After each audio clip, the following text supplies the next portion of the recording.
आखाती देशांमधील सुरू असलेल्या युद्धाच्या पार्श्वभूमीवर LPG गॅसच्या पुरवठ्यावर मोठा परिणाम झालाय।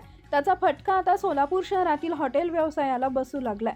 शहरात व्यावसायिक वापरासाठी मिळणाऱ्या गॅस सिलेंडरचा तुटवडा निर्माण झाल्यानं अनेक हॉटेलांनी पंजाबी, चायनीजचा जादा गॅस लागणाऱ्या विविध डिशेस बंद केल्यात। परिणामी अनेक हॉटेलांमध्ये आता केवळ महाराष्ट्रीयन थाळी किंवा कमी गॅस लागणारे पदार्थ देण्यावर भर दिला जातोय। गॅसचा पुरवठा कमी झाल्यामुळे हॉटेल व्यावसायिकांसमोर मोठा आर्थिक संकट उभं राहिलंय। शहरातील काही मोठ्या हॉटेल व्यावसायिकांच्या 10 शाखा असून त्यांना दररोज 50 ते 70 गॅस सिलेंडरची आवश्यकता असते। मात्र सध्या आवश्यक तेवढा गॅस उपलब्ध होत नसल्याने एवढ्या मोठ्या प्रमाणात सिलेंडरची व्यवस्था कशी करायची हा प्रश्न त्यांच्यासमोर उभा ठाकलाय।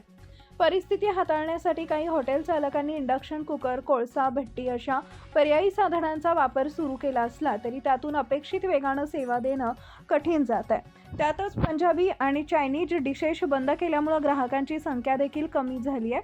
त्यामुळे हॉटेलचं रोजचं उत्पन्न घटलं असून कामगारांचा पगार, इतर खर्च भागवणे हॉटेल मालकांसाठी जिकिरीचं ठरतंय।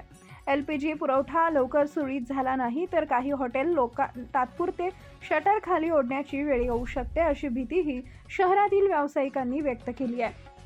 हॉटेल व्यवसायात काम करणारे अनेक वस्ताद, वेटर व कामगार हे बाहेर गावचे असल्यानं रोजगार अनिश्चित झाल्यास ते परत जाण्याची भीती देखील निर्माण झाली आहे। जर कुशल कर्मचारी निघून गेले तर भविष्यातील हॉटेलमधील चव आणि दर्जावर परिणाम होऊन ग्राहक आणखी कमी होण्याची शक्यता असल्याची चिंता हॉटेल मालक चालक व्यक्त करतायत।